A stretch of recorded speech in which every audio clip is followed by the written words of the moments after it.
be a particularly, is there feedback?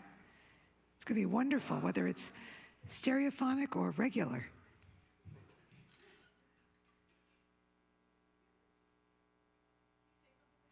Hello and good night.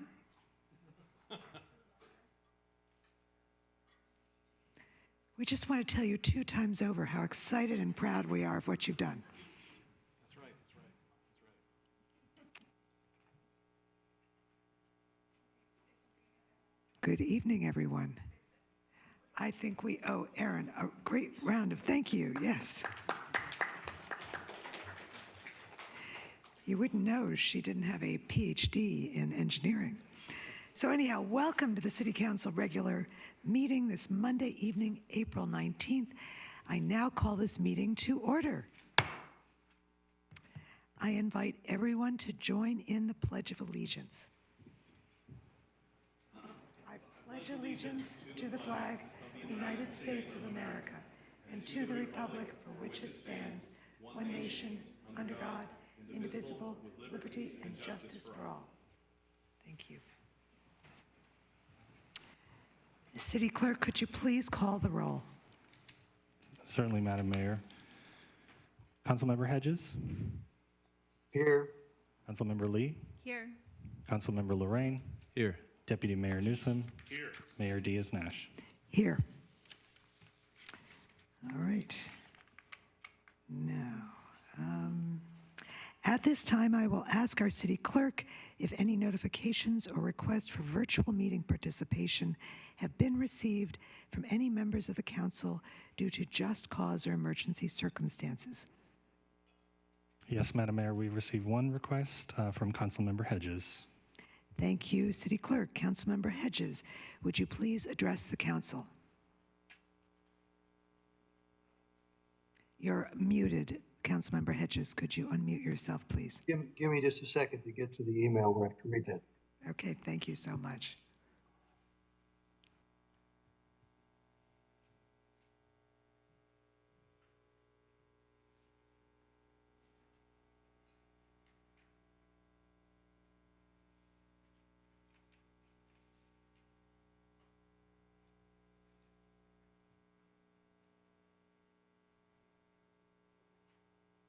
I'm not finding it readily. I apologize. Well, maybe I can help you along. I've got it. You found it? Okay. Yes. I'm requesting to participate remotely under just cause circumstances, as I will be assisting an immediate family member for medical reasons. I confirm that I will have both audio and video on throughout the entire meeting. There will be no individuals over the age of 18 in the room with me. Thank you very much. I need a motion to accept Councilmember Hedges' request to participate remotely. So moved. Second. Second? Good. All right, City Clerk, could you please call the roll? Certainly. Deputy Mayor Newsom? Yes. Councilmember Lorraine? Yes. Councilmember Lee? Yes. Mayor Diaz-Nash? Yes. The motion carries 4-0. All right, thank you. Welcome to the meeting, Councilmember Hedges. Thank you. So we are excited to be here in person with options for those who choose not to be in person to participate virtually. There are several ways to participate. For those attending in person, please complete a yellow request to speak slip and hand it to our city clerk. If participating remotely, please use the raise your hand feature in Zoom and you will be called on at the appropriate time. If calling in via phone, please press *9 to raise your hand, and when called upon, please press *6 to unmute. These options for public comment will remain available until I close the public comment period for each specific item. We have 2 ceremonial items tonight. The first is the celebration of San Mateo American Little League 12U recognition. So let me share our thoughts to all of you. It is an honor to welcome and recognize our very own San Mateo Little League American 12U tonight as we gather to recognize your incredible accomplishments. While the journey to capture the state title and the Little League World Series may have ended, for now, with a hard-fought defeat in the semifinals, we want to take a moment to reflect on the immense pride we all feel for you, our young athletes. Out of approximately 340 all-star teams that began this journey back in June, finishing third in the state is an absolutely extraordinary achievement, and we expect you all to be in the Olympics in future years. Over the past few years, this team has shown us all in the community what dedication, hard work, and true sportsmanship looks like. Your impressive track record speaks volumes. 10U All-Stars 2022, District 52 champions and Section 3 champions, 11U All-Stars 2023, District 52 champions and Section 3 runners-up, 12U All-Stars 2024, District 52 champions, Section 3 champions, and an outstanding third-place finish in the NorCal State Tournament. I don't know many other teams that could boast such an incredible set of accomplishments. But these accomplishments did not happen by chance. They are the result of tireless effort, countless efforts of practice, and a strong commitment of teamwork by both the players and their families and friends. And this is an incredible community of everyone involved. Of course, none of this would have been possible without the exceptional leadership and guidance of the team's coaches. A special thank you goes to Jason Gordon, the team manager, for steering the ship with unwavering dedication and passion.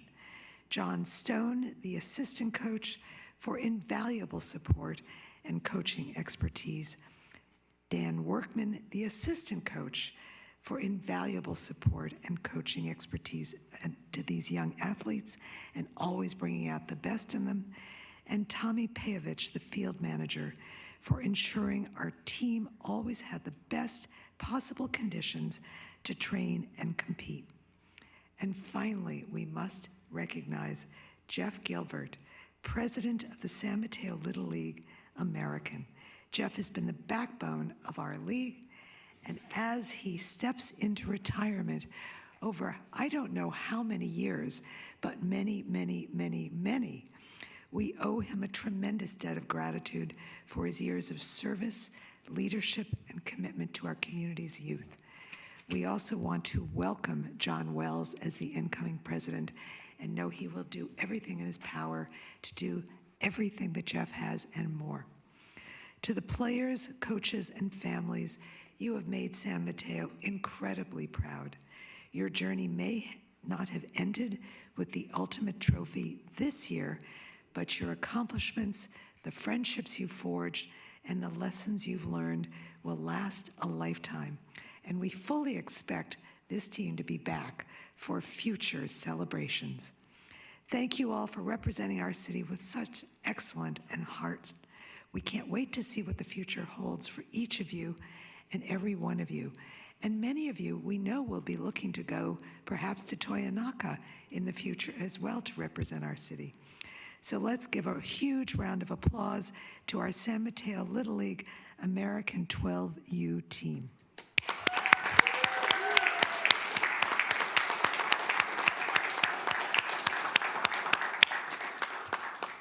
And I would love to invite the team manager, Jason Gordon, to give some remarks. Right here. Please. You just talk at us, Okay. and everyone will see you on the screen. Okay. And say hello. These guys have heard me talk a lot over the last few months. Okay, That's probably we're enough. ready. We're ready. Well, I thank you all for having me. That was a beautiful speech. You stole everything I was going to say, so you're That going means we to listen save me well. a lot of Yeah. words. Thank you very much. I'd just like to add, I know that Little League Baseball is a small part of all the amazing things this community has to offer, but for these families and these kids, this has been our life for the last 3 to 4 years. I thank all of you, and especially all of you for trusting me with your kids. We've had some incredible journeys through San Mateo, to Palo Alto, to Union City to San Ramon, all the way down to Turlock, to Madera. I mean, these kids have represented this city incredibly well. As you can see, they've worn San Mateo across their chest, and every step of the way. I don't think we could have asked for 12 better kids to represent our team, our community. We've received numerous compliments on not only the talent of the team, but the behavior of our kids and our fans. I'm sad that we're not playing right now on ESPN and these parents didn't get a chance to see their kids at the Little League World Series, but there is nothing more these kids could have done for their community. I will add, this is, in the almost 70-year history of San Mateo baseball, the most decorated team we've ever had in our city. So they have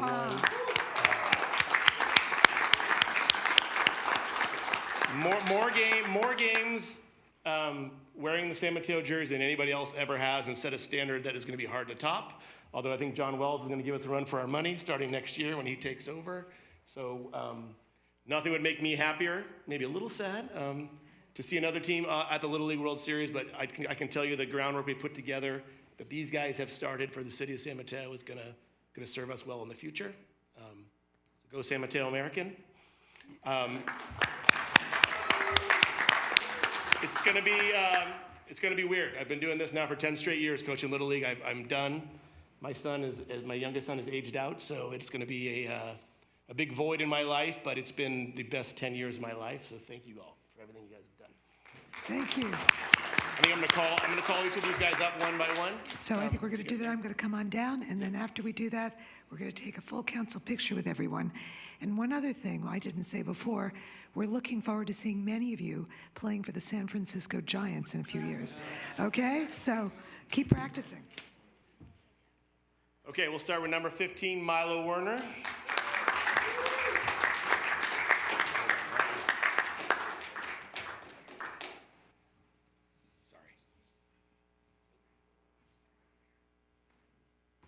Number 4, Hudson Wong.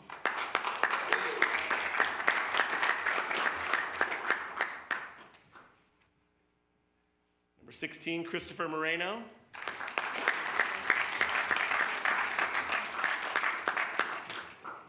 Number 11, Connor Workman.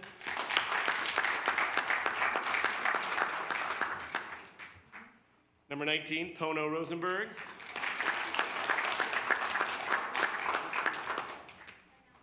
Number 9, Matthew Ward.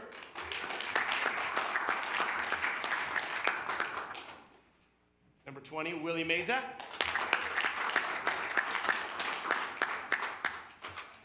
Number 24, Maddox Stone.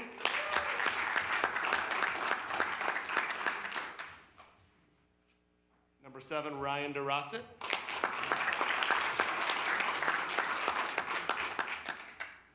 Number 12, Cody Gordon.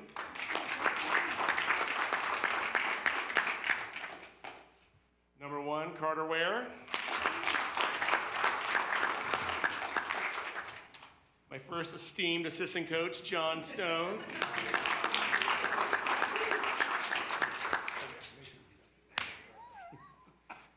The next esteemed assistant coach, Dan Workman.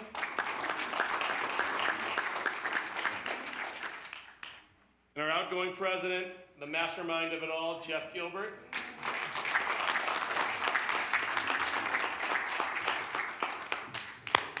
And a special shout out to our one player who couldn't make it tonight, invaluable part of our team to say the least, is Jagger O'Brien.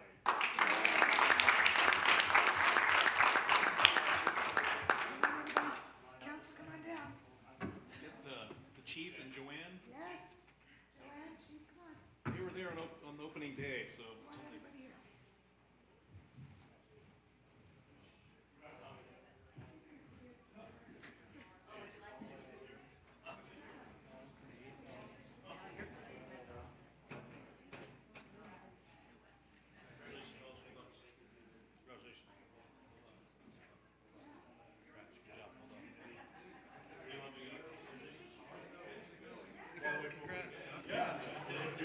You set us off on the right path.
This is how we ended every game of practice. Right here. Go. American on me, American on three. 1, 2, 3, American.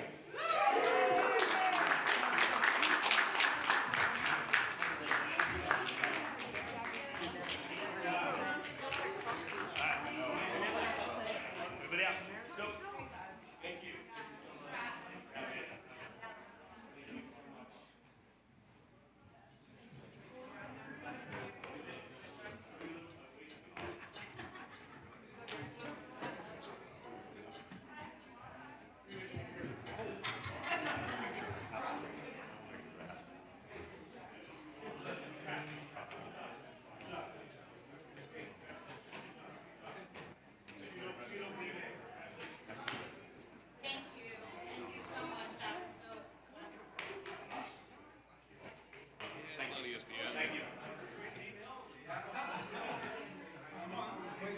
That's what I mean. At least it's televised.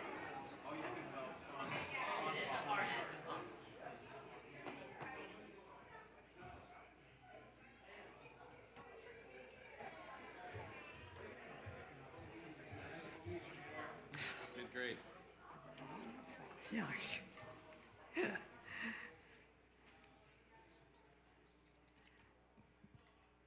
All right, now that we all have bright, wide smiles on our face, having seen that amazing contribution, we're going to continue to get even bigger smiles because we're going to get a presentation from Peninsula Clean Energy talking about all the fantastic work you're doing. Thank you so much.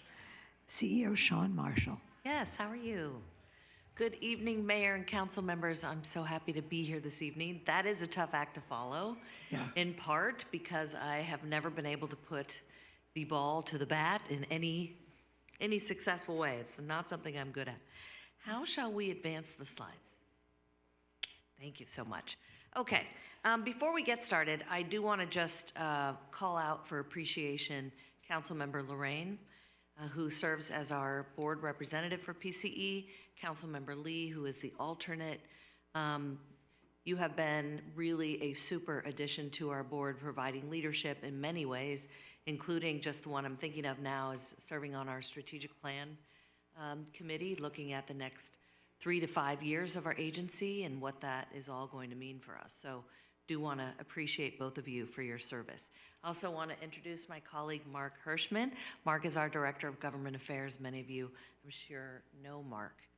So my name is Sean Marshall. I am the CEO. I have been in this role for just over a year now.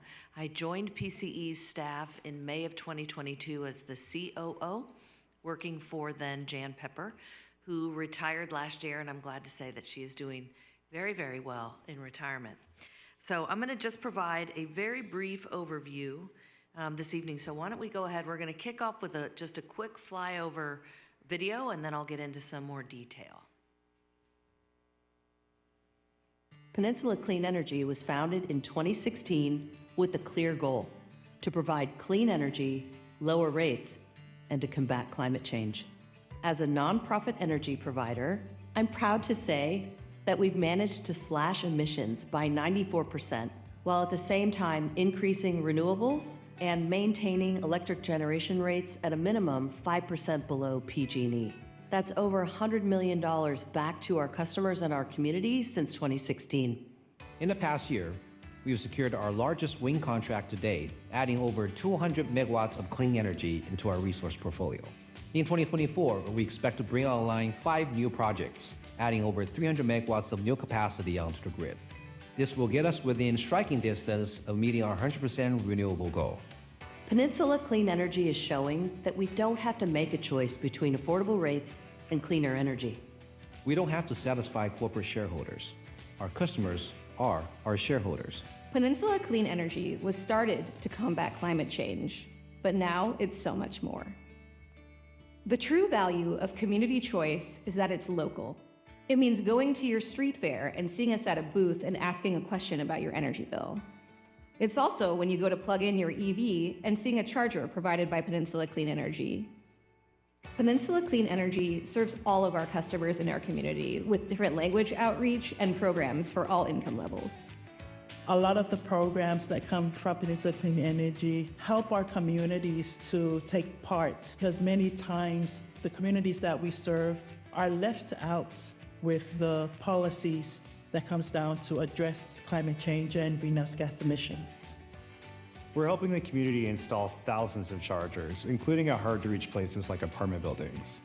So with Peninsula Clean Energy's EV Ready program, this has been so affordable. We're at 29 outlets installed, and the cost has been basically nothing. And for mom and pop housing providers, that's really, really important to us because we don't have a lot of capital to spend.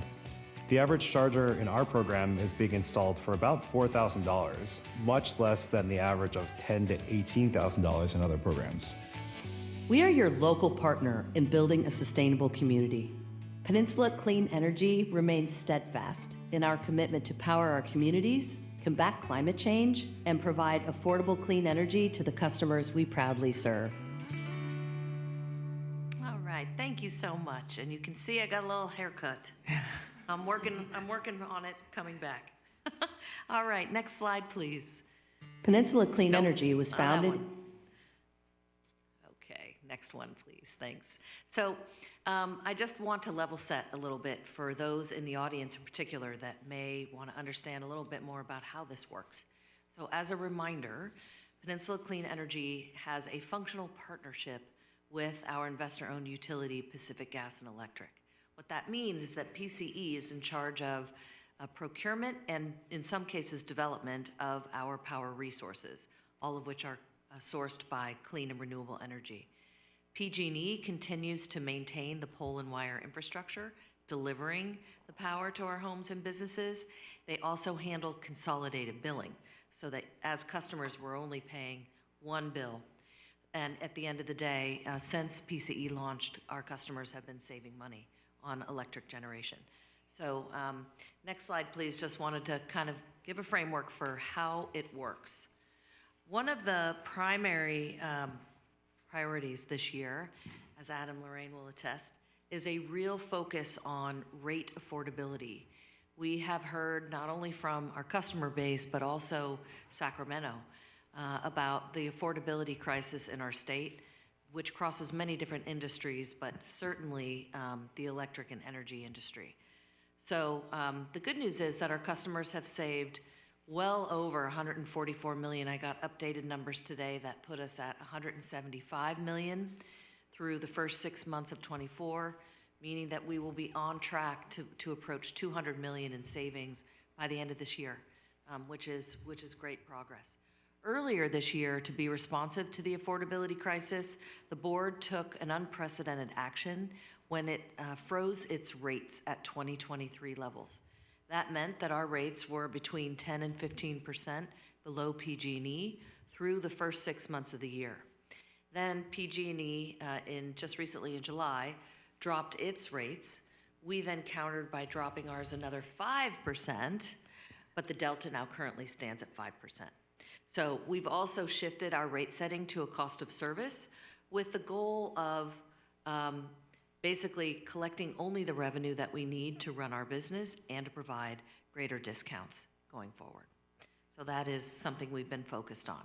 We remain committed to decarbonizing our energy supply. Really quickly, what you can see here is that the top line is the state of California's emissions factor. The middle line is PG&E, and the lower navy line is PCE Eco Plus. That is our standard service offering for all of our customers. And what you can see, we will have data for 23 and 24 soon. It looks the same as 2022. We are darn near at zero emissions for our default service, and definitely at zero emissions for our voluntary 100% renewable. So we intend to continue on that trend line as we go. Next slide. I'm going to just talk a little bit quickly about a couple of our key programs for our customers. One that we launched at the beginning of last year is our 0% loan, which is on-bill finance through the PG&E bill. Any one of our customers can receive a $10,000 0% loan. It's a one-page application. You don't have to serve up all your tax returns and credit scores and all of that. It's very easy, and it has been incredibly popular. That loan can be used for home electrification, solar on rooftops, battery storage, whatever that customer needs to begin the journey of electrifying and bringing clean energy to their home. We have a robust customer rebate program, already 3,000 rebates for appliances and many more to come. And then coming up this year, we're going to be launching our one-stop shop electrification program. What we've done with that is that we listened to our customers who said it's too hard and it's too expensive. So we've hired someone to be a concierge to basically help customers understand how to layer incentives, understand which vendors to go to, how to manage the myriad of different elements of electrification. And then we will also be looking at what we hope will be electrification rates in the future that will incentivize folks who have electrified with lower rates going forward. So these are all things that are in progress. Next slide. The next up is transportation. So a popular program that continues is our EV rebate program. Right now that is limited to used EVs for our lower income customers. We also have a robust, what we call EV Ready program. That is the installation of EV chargers throughout the service territory. What are we at now? Over 1,000, but we are then going to exceed 5,500 here within the next year or two. We also have an e-bike program that sells out every year. We've just wrapped up our 2024 program. Next slide. Next up is partnering with our member agencies like San Mateo. So PCE supports the County of San Mateo RICAPS program for climate action planning. Your city has been very involved in that over the years. We have kind of 3 different buckets of programs. GovEV, which is our EV fleets program, working with our cities to bring your fleets to electric cars. We have a GovPV program, which is our solar on public buildings program. In round 1, we had 12 projects. In round 2, we have 30 to 40 of them. I think San Mateo has a project, but I'm not sure about that. We'll have to double check. Maybe in round 2. We also have GovBE, which is building electrification. We have 2 programs under that. Local government electrification, that's loans and grants that cities can avail themselves of, again, for switching out old fossil fuel appliances and bringing their public facilities up to clean energy and electrification standards. And then we have a new member agency energy grant. The city of San Mateo was allocated $1.4 million for that grant, which the application needs to be in by the end of this year, and then it needs to be spent within 24 months. So I believe that we've been in touch with your Director of Public Works, and we're working on your project. Next up. San Mateo highlights. You all have almost 44,000 PCE customers in your city with a 97% participation rate. So thank you very much for your support of that. More than 17.3. So as of today's numbers, I'm guessing you guys are well over 20 million saved for San Mateo customers. We have 350-ish EV chargers already installed in the city, with 716 more to come. Those are primarily right now focused in multifamily and apartments, but also some commercial workplace and public EV charging. So I mentioned already the 1.4 million, and you've got 21 high school students enrolled in the Youth Climate Ambassadors program. PCE provides a $550 stipend to those students who complete the 1-year program in high school. So I've already talked about your fabulous council members who serve on our board. And then we just launched a new web pages for each city, so you can track the impact on your customers and your city of our agency. All right, almost wrapping up here. Next slide. New developments, next one after that. All right, here's what's been happening this year. After coming out of 3 years of the pandemic, 3+ years, I'm really happy to report that all the programs, some of which we've just talked about, are now really beginning to scale. And so we are working on even more customer-centric support to make sure that electrification is easier and remains or can be more affordable. Earlier in the spring, the board took an action to support rate affordability by shifting our goal of 100% renewable energy that we were trying to reach a 2025 goal for that, but the energy market has been insanely expensive. And so we took a more measured, incremental approach to that and said that each year we will move up the ladder to reach that 100% renewable goal by 2030, well ahead of what the state is doing. I'm really happy to report that the San Mateo Community College District moved their accounts to PCE. They enrolled in July and everything's been going great so far. Caltrain is going to begin enrolling their new accounts for their electric trains with PCE starting in September. So the staff is working hard to make sure that switchover happens without incident. We're updating our strategic plan. Councilmember Lorraine is very involved in that. We are taking our in-house customer care center. We're taking our outsourced, customer care center in-house so that we can have better quality control. We had a number of vendors who had access to our customers, and the quality control, frankly, was just a little uneven.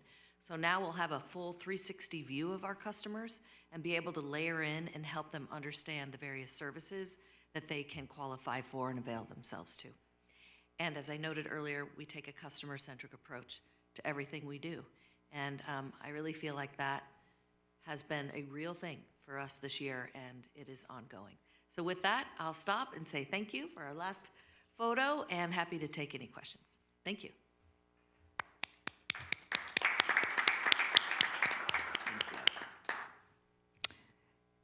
Well, I guess I would like to, number one, say thank you to the entire PCE team. As a very satisfied 100% customer, we have just, on a personal and professional basis, it's so exciting to have such an innovator in our community. And I wish you all the best, and we look forward to doing even more with PCE. So, thank you so much, everybody. there you go. Thank you very much. Have a good council meeting. Thank you. Yes, Councilmember Lorraine has something to say. Yeah, no need to approach the dais, but I just wanted to thank CEO Sean and Mark for being here, representing Peninsula Clean Energy here in City Hall. And it was great to receive a presentation for those who are not maybe as familiar with all that Peninsula Clean Energy is doing. I do try to chime in with a reporter announcement now and then to let the council and those who are watching know what we're up to, but to have it all in one package is great, and just an awesome reminder of how much this county and this community is getting as a result of a commitment this city and 19 others made just a few years back to invest in ourselves and our clean energy sustainable future. When I appreciated the comment, Sean mentioned a customer-centric approach, and in the video there's a talk about the customers are us, we are the shareholders. And I really appreciated the presentation exemplifying just what we're getting out of that arrangement instead of what we had under the previous system, right? While others may receive dividends, here the dividends we're getting are amazing programs that are helping our city move toward a more emissions-free, sustainable future. I appreciated the opportunity to sit with the Peninsula Clean Energy team just last week to talk a bit about moving forward with a 5-year strategic plan. And one of the themes I tried to bring, for what it was worth, was ensuring that we continue to make the most out of this county-wide resource, knowing that the challenges we face with regard to climate change are not something that the city of San Mateo can solve by itself. And that if we can partner in this way, we have an opportunity to do much more together than individually and aligned. I wanted to shout out Robert. He took a step out, but Robert Whitehair, who was featured in the presentation, a San Matan and a member of Peninsula Clean Energy's Citizen Advisory Committee. Those folks are doing amazing work, and I also just want to mention it was a privilege to watch Peninsula Clean Energy get honored for its innovation, as the mayor mentioned, with an award at the Cal CCA conference this year for the EV charging program that San Mateo is taking advantage of, and I hope we can take advantage of more in the future. I think, that what Sean mentioned about stepping back thoughtfully from goals like 100% renewable, not away from completing it, but to complete it the right way, evokes a lot of what I think our council was just talking about in the last item, where it's good to have goals and to shoot and aim high, but be cognizant of realities as they change. We saw with the pandemic and more, and be adaptable, but keep a clear vision and focus for goals that we all share. So I didn't mean to go off, but thank you very much for being here, and it's a pleasure and privilege to represent the city on Peninsula Clean Energy. Thank you, council member. Will you be in our next video, please? Yeah. Thank you so much. Yes. Thank you so much. Thank you, everyone. All right. Well, now we've had two wonderful ways to start the evening. Let's keep going. So, City Clerk, could you please read the consent calendar? Certainly, Madam Mayor. All matters listed under the consent calendar are considered by the council to be routine and will be enacted by one motion without discussion. If discussion is desired, that item may be removed and considered separately. Item number 3, State Route 82 and State Route 89 Interchange Landscaping Improvement Project Agreement. Item number 4, Central Recreation Roof Improvements Agreement. Item number 5, 1001 Haydon Drive Ponding Repair Agreement. Item number 6, 731 and 771 Crystal Springs Road Access Easement Acceptance. Item number 7 has been removed for consideration at the request of staff and will be brought forward at a later date, and that is item number 7, Park and Recreation Department Field Mowers Purchase Contract. Item number 8, Staff Augmentation Services Agreement. Item number 9, After School Enrichment Services for School Year 2024-2025 Agreement. Item number 10, Police Department Roof Improvements Construction Contract. Item number 11, League of California Cities Annual Conference, Voting Delegate Designation. Item number 12, Community Development Permit Tracking Software Amendment. Item number 13, Wastewater Treatment Plant Upgrade and Expansion Project Easement Amendment. Item number 14, Wastewater Treatment Plant Upgrade and Expansion Project Owner-Controlled Insurance Program Policy Extension. Item number 15, Wastewater Treatment Plant Upgrade Engineering Services During Construction Amendment and Contingency Increase. Item number 16, High Voltage Streetlight Conversion Phase 5 Project Agreement. Item number 17, Police Department Radio Replacement Agreement. Item number 18, Marina Library Structural Improvements Project Amendment and Contingency Increase. Item number 19, Tulum County Resource Conservation District Agreement. Item number 20, Police Department Motorcycle Replacement Contract. Item number 21, Citywide In-Person Safety Training Amendment. Item number 22, Clean Water Program Management Contingency. Item number 23, Library Materials Acquisition Amendment. And finally, item number 24, Worker Resource Center at 171 North Amphlett Boulevard, Lease Amendment. Thank you very much, City Clerk. Is there any member of the council who would like to pull an item from the consent calendar? I'd like to make a comment beforehand. Comment? Do we need to open public comment first? Yes, yeah. So can we open up public comment? Yes, Madam Mayor, I have one hand currently raised in the virtual environment. I want to just clarify for that user that we will be taking public comment at this time on the consent calendar. So this is for consent calendar items only. If you wish to speak on another topic, please lower your hand now. Madam Mayor, we have a total of 2 requests to speak. Our first speaker in person will be Robert Whitehair. That'll be one request to speak, and that'll be 3 minutes per speaker. Thank you. Good evening. Good evening. Well, it seems to be the night for electrification.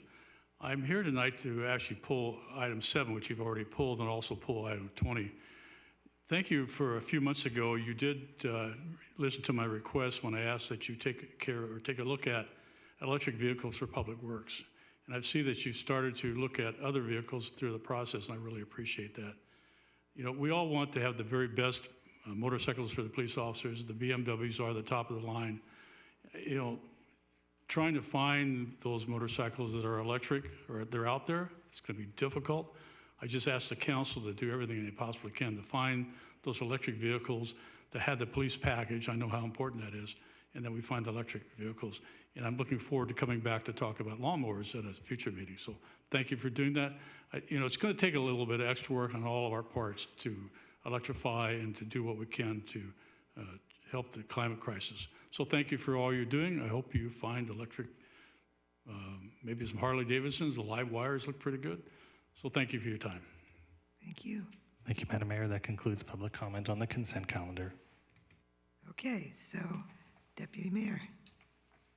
Sure. Just want to go on record. I had considered pulling item 20 and item 7. I appreciate that item 7 was pulled and is going to be modified.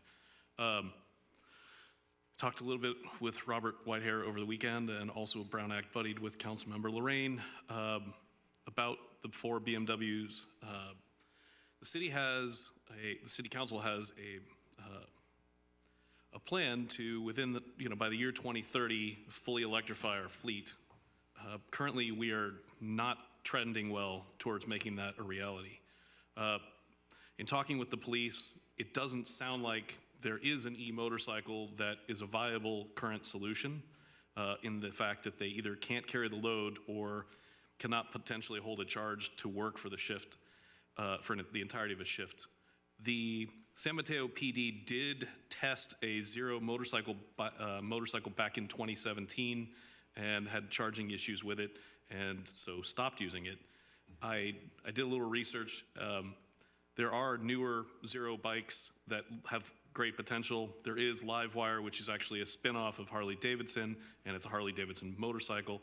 And there's an Italian Energetica, I don't know, that are all very close to being there, but maybe not quite there yet. But even if they were, the challenge we would have as a city is infrastructure. We have no way of charging a fleet of police vehicles. So I wanted to call this to the council's attention, in that we need to make sure that we're addressing this. We can't put solar on the roof of the police station due to radio equipment, but there is a potential to put solar panels in the lots. We also need to have a lot of infrastructure to go forward to be able to electrify our fleet in the next 6 years. Currently, the chargers we do have at the police station and here at City Hall are 110, not 220, so they charge way too slow to be viable. So I won't be pulling this for tonight, but I do want to make sure that we as a council and a city are looking forward and finding these alternatives and making sure that we're putting the infrastructure in place to be able to hit our goal of 2030. The other thing is, in some ways, we've actually been slipping backwards. Ford had been supplying us with, was either 4 or 6 hybrid Explorers, and post-pandemic, they've actually stopped manufacturing hybrids and gone back to gas only. Similarly, in talking to the Public Works Department last week, we have our emergency utility truck, which is a CNF truck, alternative fuel truck, and there are, I think, 4 trucks with Public Works, and the number of places that they can fuel this has diminished, so now these trucks must be refueled in Redwood City. And in the case of the emergency utility truck, they have to take this to Redwood City, PG&E every day to be fueled, and now with the school being back in session and so many buses driving on CNF, they're saying that it can take over an hour and a half a day to fuel these vehicles. So we have some challenges that I want to make sure we're addressing, but really what I'm trying to say is we need to put a focus going forward with infrastructure for an electric fleet, electrification of our fleet. So I will not be pulling this tonight, but I did want to make sure that I brought this to the attention of the whole council. So, and thank you for Adam Lorraine for being my Brown Act buddy. And thank you, Robert, for your information. City Manager. And I appreciate you bringing this up. And city staff is looking to address this. So you might have heard about the $1.4 million grant this evening from PCE, and one of the areas that we're looking at regarding charging facilities. And the police department is on the list. I've been working with our capital improvement program and Matt Faber, our public works director, looking at identifying our prioritization of that. So thank you. Great. Thank you very much. So do I have a motion to approve the consent calendar minus item number 7? So moved. Second. Thank you very much. City Clerk, could you please call the roll? Councilmember Hedges, Yes. Councilmember Lorraine, Yes. Councilmember Lee, Yes. Deputy Mayor Newsom, Yes. Mayor Diaz-Nash. Yes. Consent calendar items 3 through 6 and 8 through 24. Motion carries 5-0. Thank you very much. Thank you, everyone. So next on the agenda is public comment. Members of the public wishing to comment on any item not on our agenda may address the City Council at this time. State law prevents council from taking any action on any matter not on the agenda. Your comments may be referred to staff for follow-up. This public comment section is generally limited to a total of 15 minutes. However, that is subject to council's discretion and can be extended if council wishes to do so. If needed, an opportunity for additional public comment may also be provided later in the agenda. City Clerk, could you please tally the total number of requests to speak on general public comment?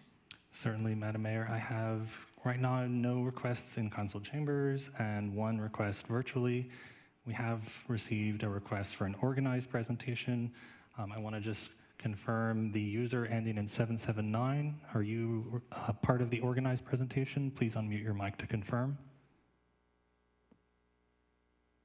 Yes, that's right. Okay, perfect. Bertha, just one moment. We'll get that ready for you. Thank you. Thank you.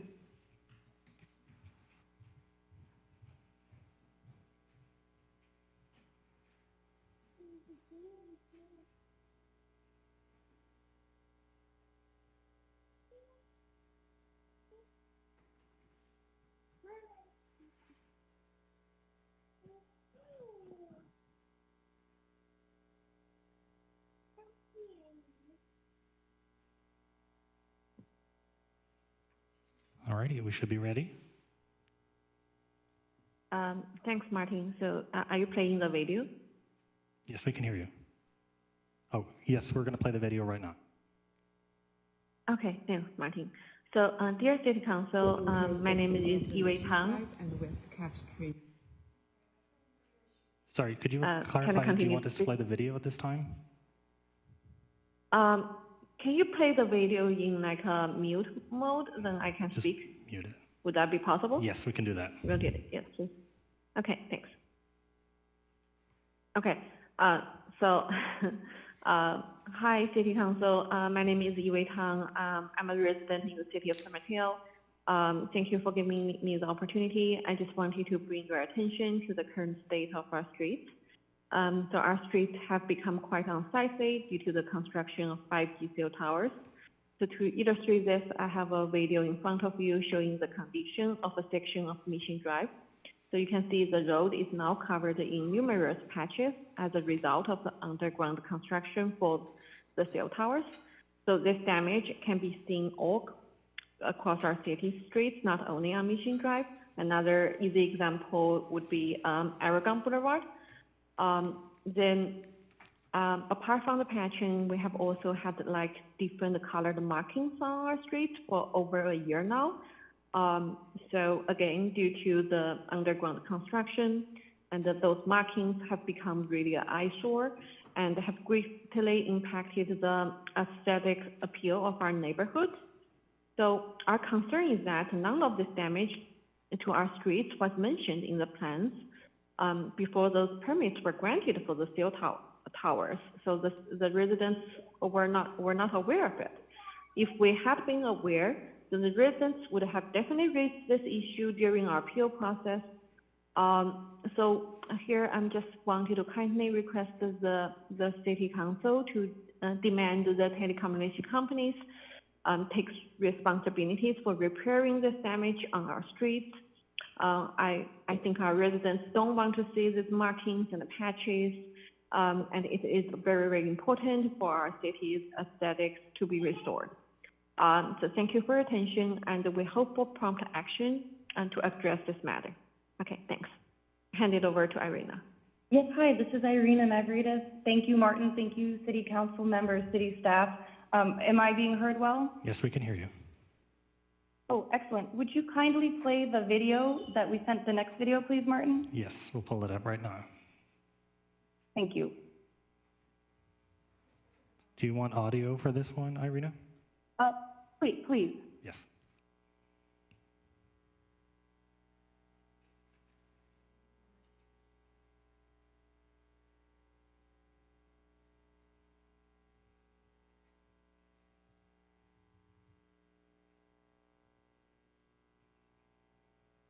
One moment, we're just pulling up the video.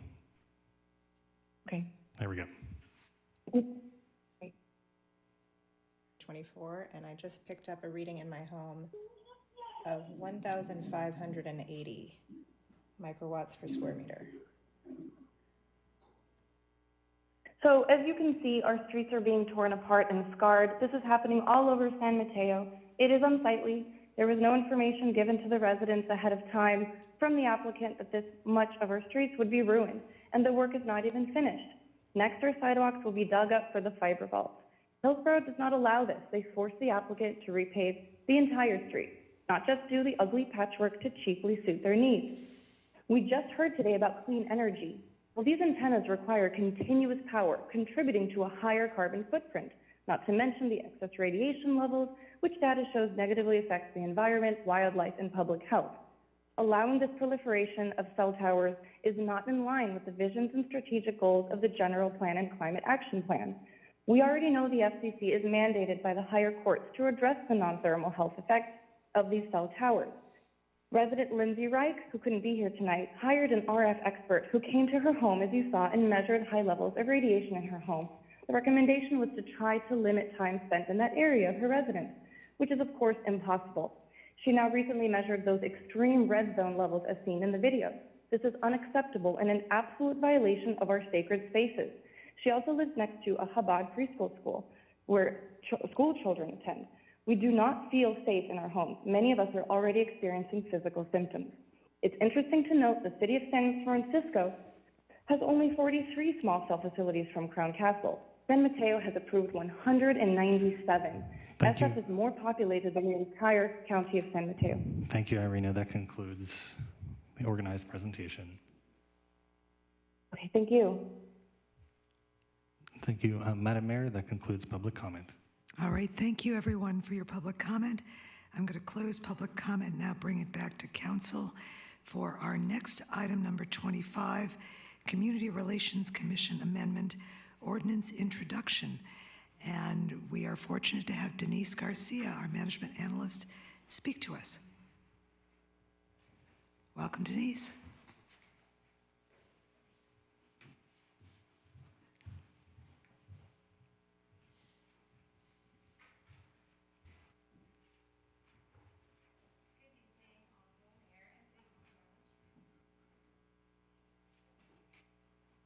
There we go. Good evening, all. My name is Denise Garcia, Management Analyst in the City Manager's Office, and I'm here to present to you all the Community Relations Commission Ordinance Amendment Introduction.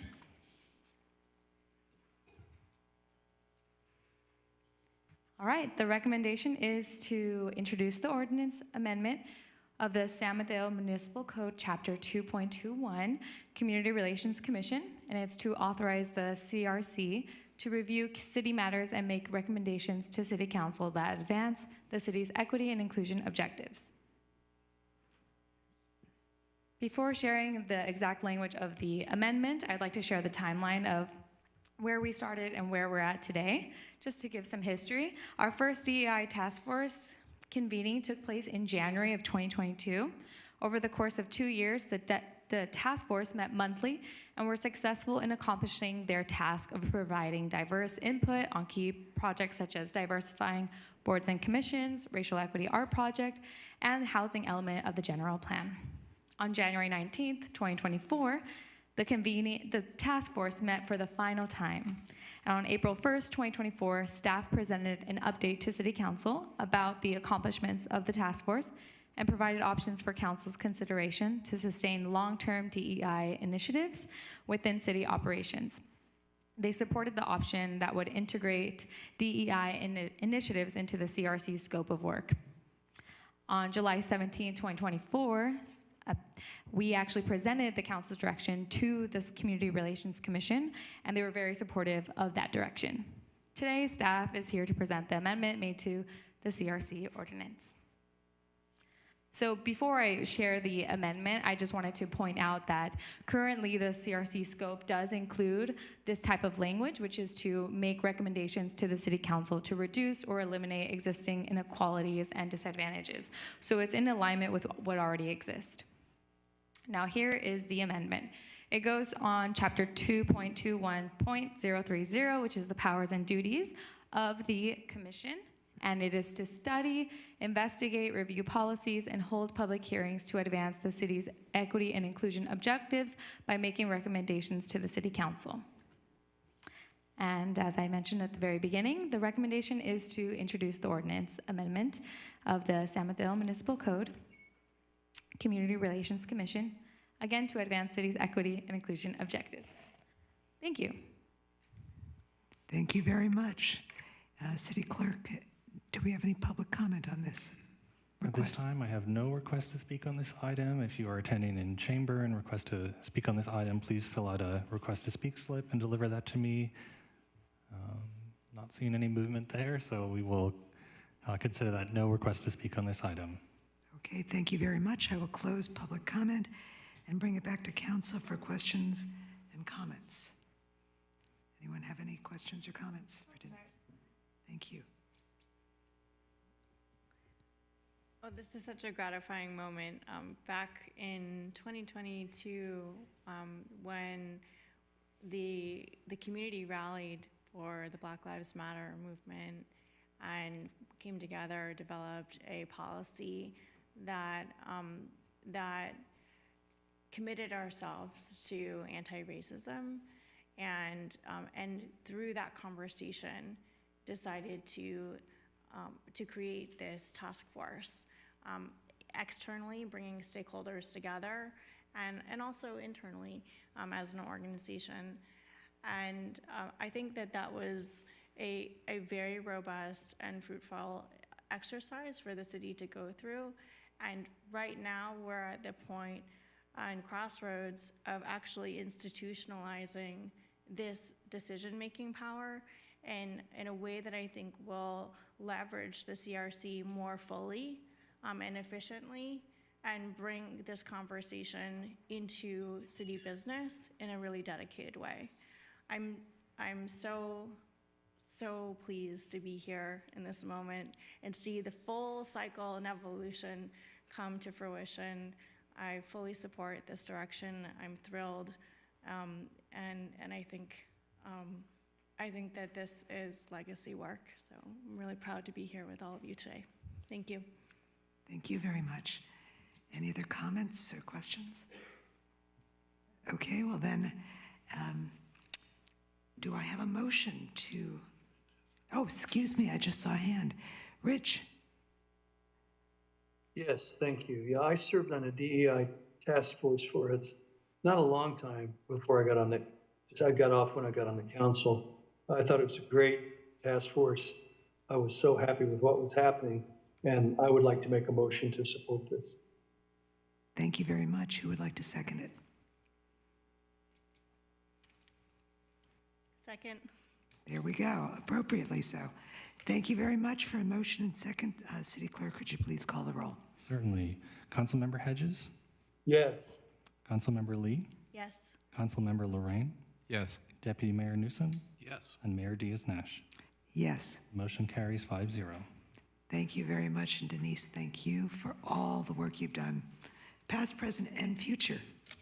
Okay, have a good evening. Yep. Okay, we're flipping roles here.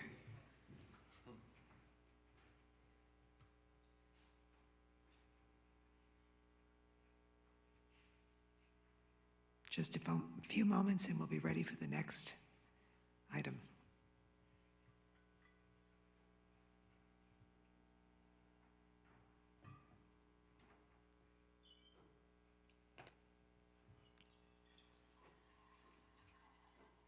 Okay. All right, we are going to move on to our next item, number 26, Youth Commissioner's Ordinance Introduction. And Martin McTaggart, our City Clerk, is going to make the presentation. Thank you, City Clerk. Thank you, Madam Mayor. Thank you, City Council. I have a very brief presentation for you.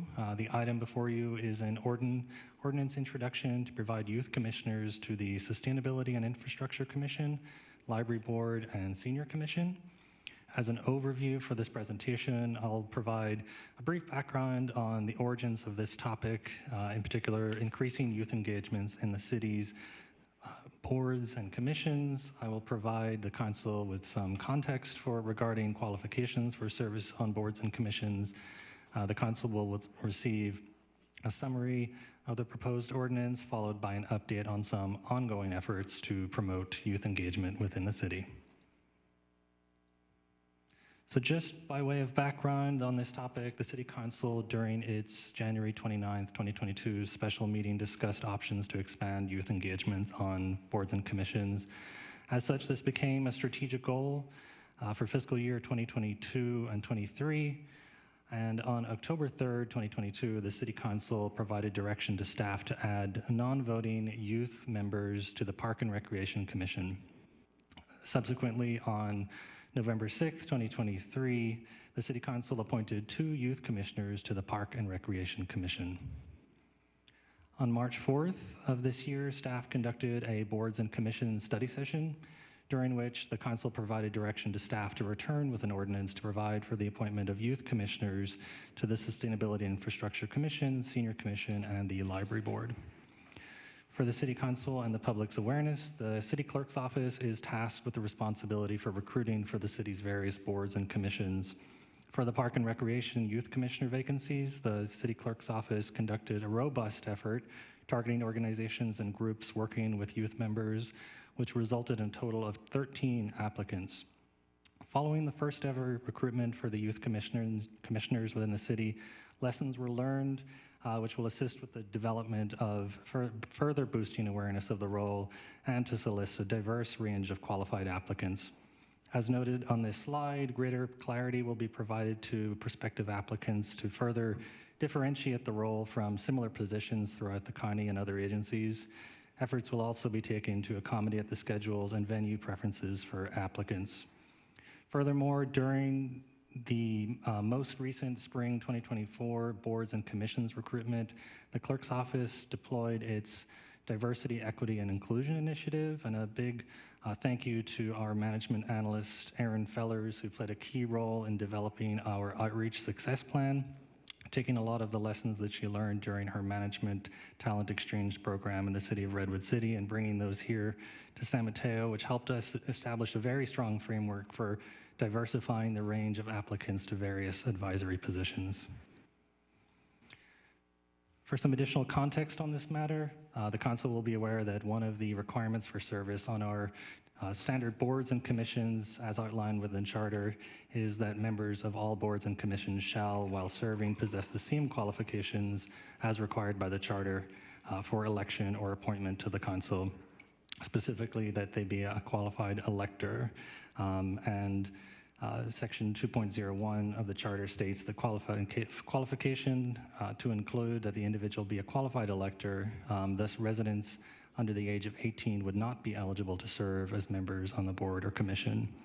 And there are various other related requirements as stated on this slide, and the prior ordinance introduction for the youth commissioners to the Park and Recreation Commission, consistency was key. Turning to the proposed ordinance before you tonight, is to add the Library Board, Sustainability and Infrastructure Commission, and Senior Commission to non-voting advisory members who must be at least 13 years old and no more than 17 years old at the time of appointment. Also, youth commissioners must present written documentation of parental or guardian consent to be considered for appointment. Youth commissioners shall serve only in an advisory capacity and shall not count towards a quorum of the commission. The ordinance aligns with the existing ordinance, which provides for the existing youth commissioners to the Park and Recreation Commission. And then just a quick promotional here for our Generation Voter initiative, which was launched in 2022.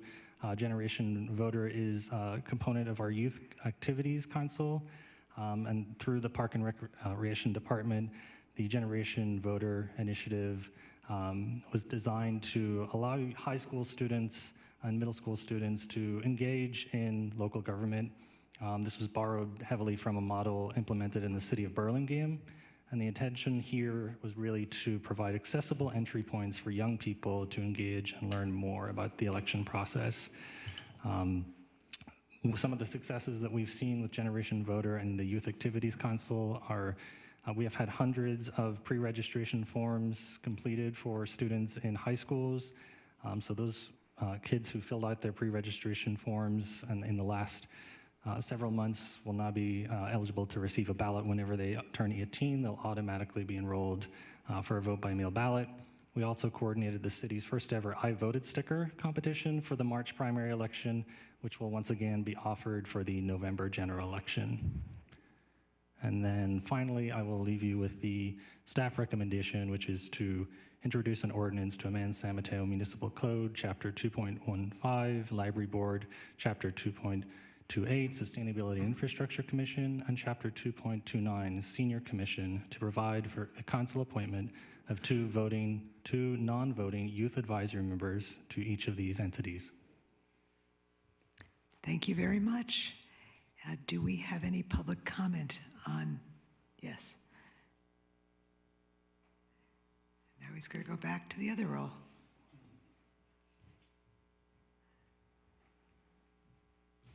That's right. Get my steps in. So we have one request to speak, and that'll be for 3 minutes. Welcome. Hi, my name is Owen Day. Good evening. I would like to express my support for this ordinance extending the youth ex officio seats to Sustainability and Infrastructure, the Library Board, and the Senior Citizens Commission. I think many of the issues that these boards and commissions discuss directly and indirectly can affect young people, and I think it is important that they have a voice in making these sorts of decisions. I think it also provides a pathway to further involvement in local government for young people over the age of 18, which has been shown to be lacking in our city government. Thank you for your time. Thank you very much. Thank you, Madam Mayor. There's no further public comment. Okay, I will close public comment, bring it back for questions and comments from the council. Councilmember Lee. Thank you. When we had the first demographic survey done for our commissioners back in 2017, we had 35 seats and 7 commissions with 0 representation of any person 24 years and younger. And 5 years later, when we did the demographic survey, unfortunately, that number did not increase. It only increased thanks to the efforts of literally hundreds of young people, including Owen Day, who got up and demanded representation and asked the city to change our policy and create dedicated seats for young people. And I wanted to invite up our director, Joanne McGreeny, in Parks and Rec, because she is watching our first 2 youth commissioners in action, actually in service, and I think it would be really beneficial to hear her perspective on their contribution to city business and their input and how things are going. Good evening, members of the council. Joanne McGraney, Director of Parks and Recreation. I would just say that having Serene and Thomas as a part of our commission has been inspiring. It's great to have them participate. They're very insightful. They give great feedback. They've even provided their comments if they are going to be missing a meeting. So they've been very engaged, and I think it's been well received by the commissioners and definitely by staff. Thank you. And I'll just reflect on the time that I spent on the Parks and Rec Commission and how many times we were evaluating a city park design or a playground structure, and literally there was never one young person who spoke up at a meeting or attended that meeting and gave their input. And it wasn't until, again, I think we created those seats to ensure that there would be a youth voice and youth perspective in those conversations.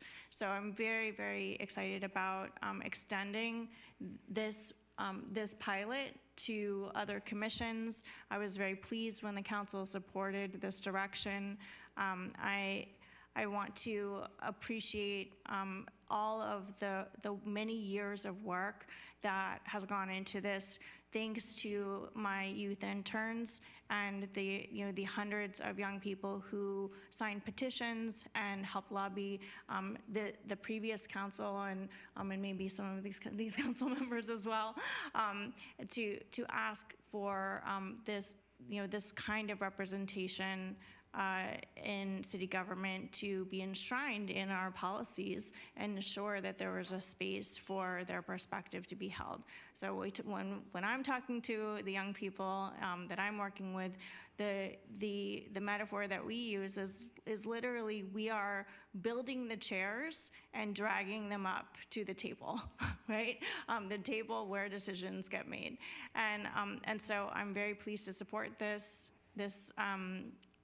ordinance adoption, and I cannot wait to hear what will happen with the next round of recruitments and exceptional young people that will come to City Hall thanks to this program. Thank you very much. And yet, Councilmember Hedges.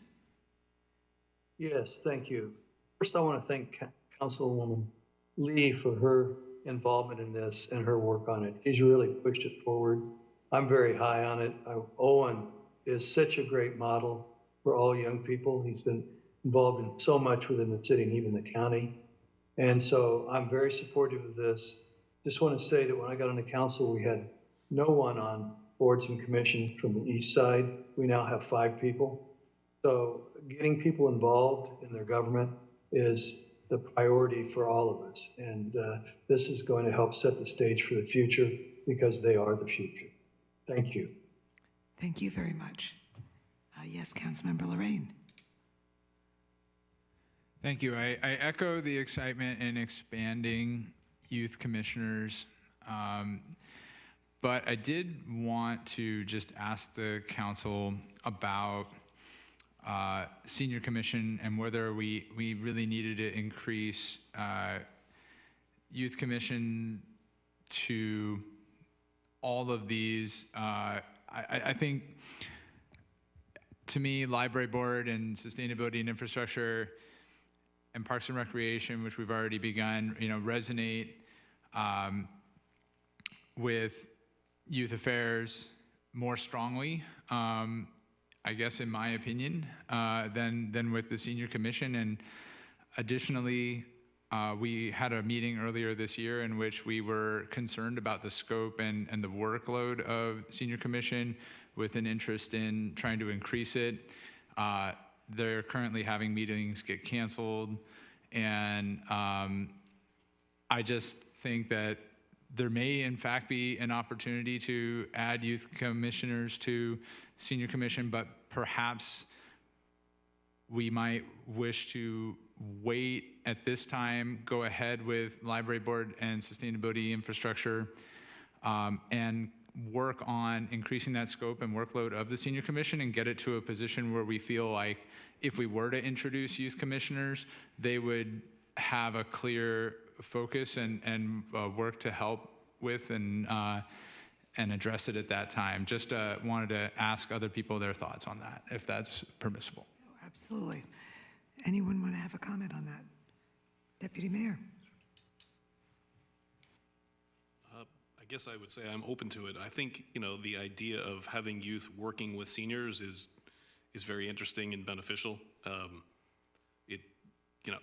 think the seniors would love to have youth commissioners involved. I just don't know if, to your point, there's enough there, like for them to actually participate. Have we had any outreach, I guess it would be the question, of interest, or does anyone, do we know if the youth are interested in serving on the senior commission? Well, we can share that we had a total of 13 applications for the initial. Obviously, we moved forward with 2 of those. We have not reached out to any of the previous applicants or prospective applicants at this time to gauge interest. Simply following up on the previous direction that we received from council on this topic. Sure. I mean, I would say, I think, what would be the harm of opening it, and then if we don't get interest, yeah, I don't know. I guess I'm kind of in the similar situation to what you said. My only other question was, then we'll pivot back, was if a youth joins at 17, do they term out on their 18th birthday, or are they allowed to sit up till their 19th, just not have a vote? So they can, the requirement is that they be between the age of 13 and 17 at the time of appointment. Okay. So if they turn 18 after that point, they're still eligible. But if it came to a reappointment, for example, if they were to re-up, they would not be eligible for reappointment for 1 additional year. Yeah, but you could almost conceivably have someone be, well, late 18 or early 19 if they were a young 17, right? So that's the point. Like, even if they're 18 and able to vote, they're still able to finish out their term, right? Okay, thanks. Yeah, that's correct. They wouldn't lose the eligibility. Their eligibility is on the basis of being 17 at the time of appointment. Thanks. Okay. Councilmember Hedges, is your hand raised for this, or? Yes, it is. I just wanted to comment on the senior commission, youth commissioners. I think it's an excellent idea. I think youth commissioners may energize the senior commission. There's so much to be said for older people mixing with younger people. When I was growing up, that was very common because you had multi-generational families. It does not exist very much anymore. And I think it's an excellent idea to have youth commissioners with the senior commissioners because they will bring new ideas. I think they'll energize it. I've actually got some ideas I would like put forward later for the senior commission that might energize it a bit. I actually have a member of my homeowners association that got off of the senior commission because in her words, they weren't really doing anything. So I think that this is an opportunity with youth commissioners to help energize it. Okay. Councilmember Lee. Thank you. I appreciate the question and I think the intent behind the question, which is really thinking about the scope of the senior commission, the capacity that it requires from the staff to facilitate that commission to be successful, and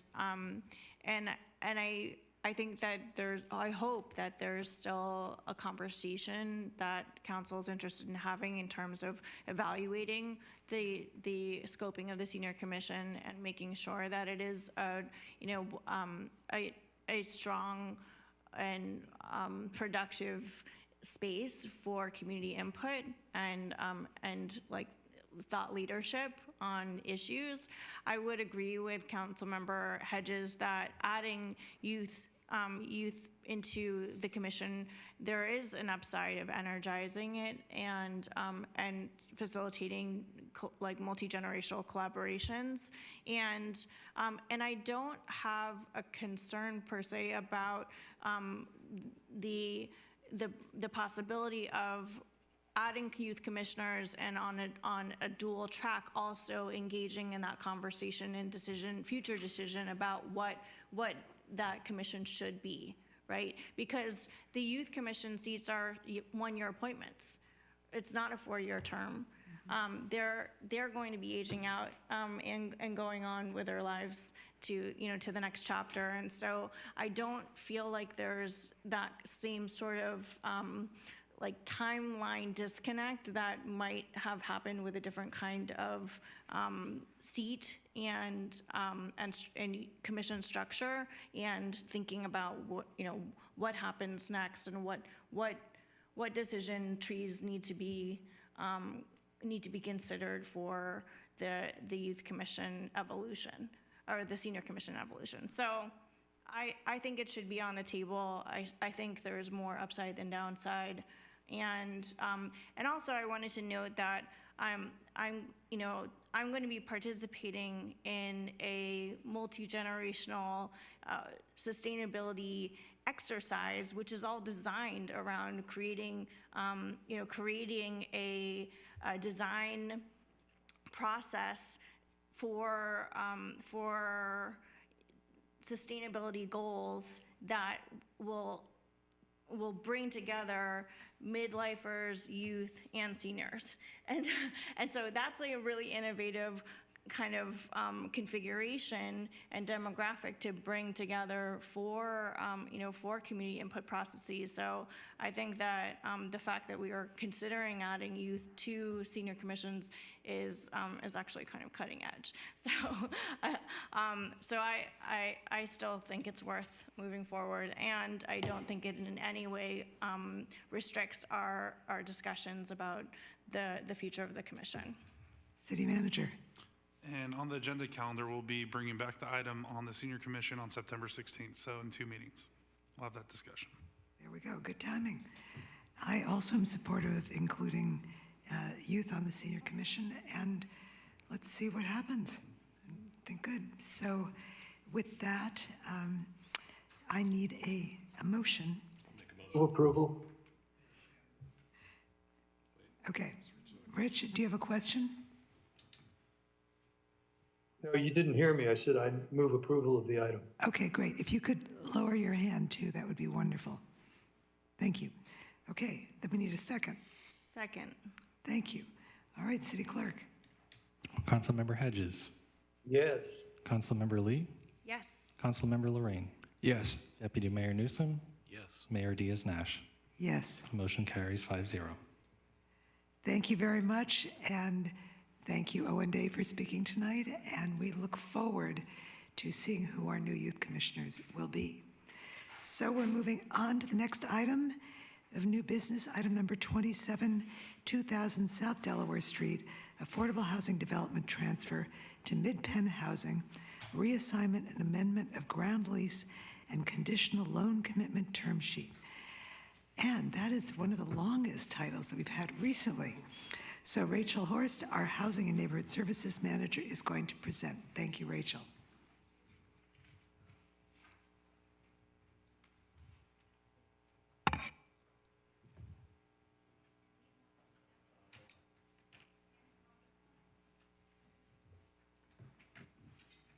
While they're working that, I'm just excited to have Rachel. I think this is her first presentation in front of the city council, so.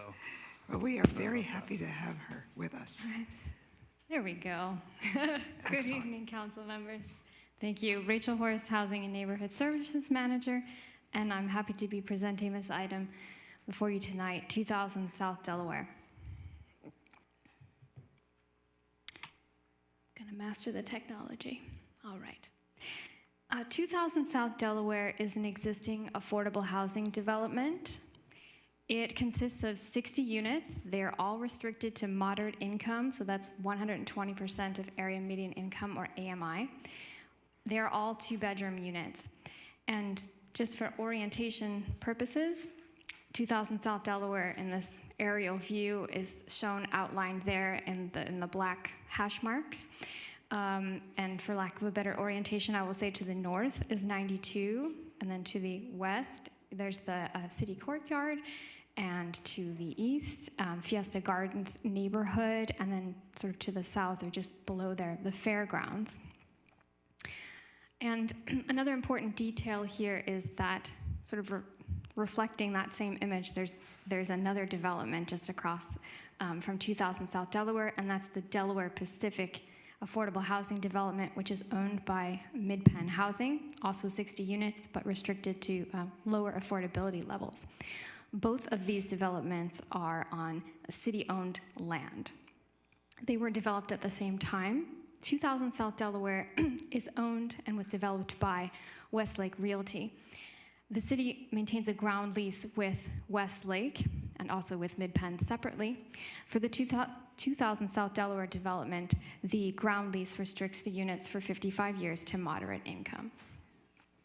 So the reason we are before you this evening is because Westlake approached the city some time ago with a proposal to sell 2000 South Delaware to MidPen Housing, and thereby to assign its ground lease to MidPen. And in the ground lease for 2000 South Delaware, it requires that if Westlake is going to sell the property and assign the ground lease interest, that the city has to approve that, has to approve the entity, the new assignee.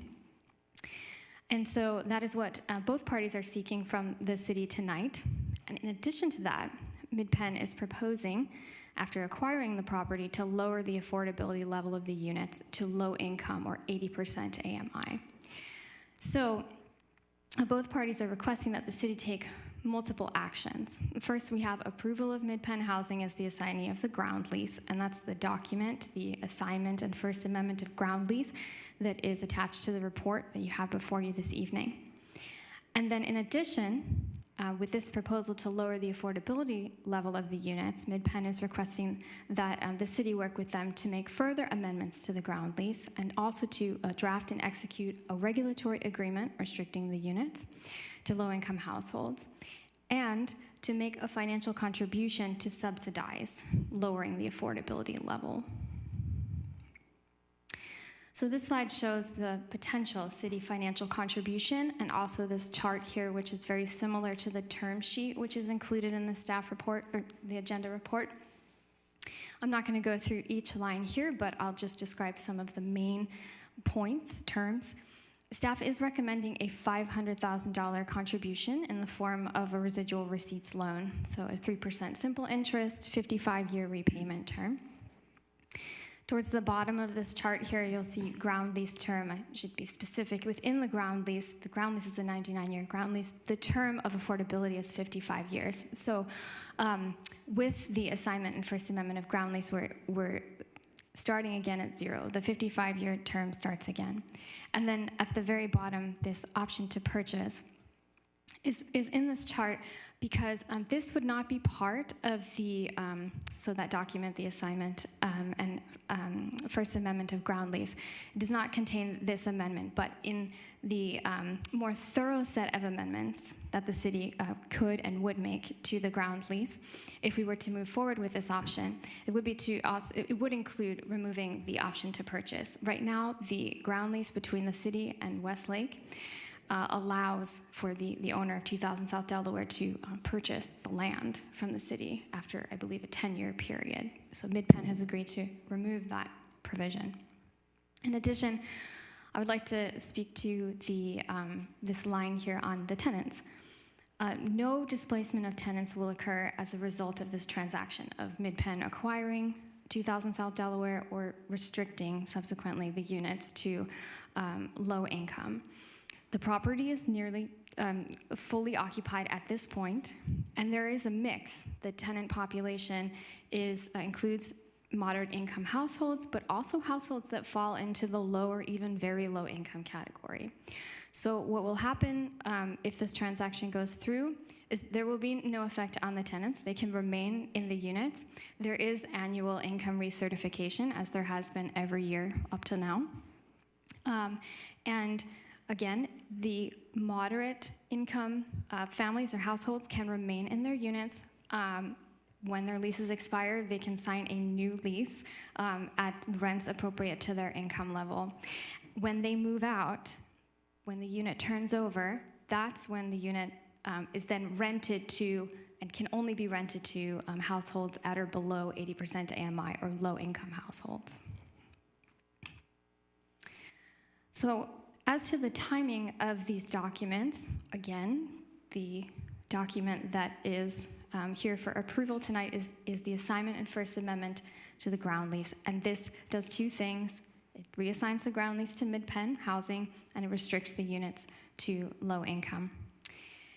If we were to move forward with the recommendations this evening, the city staff can work with MidPen to make further amendments to the ground lease, to draft a regulatory agreement, and to draft up loan documents if the city council approves of moving forward with the loan.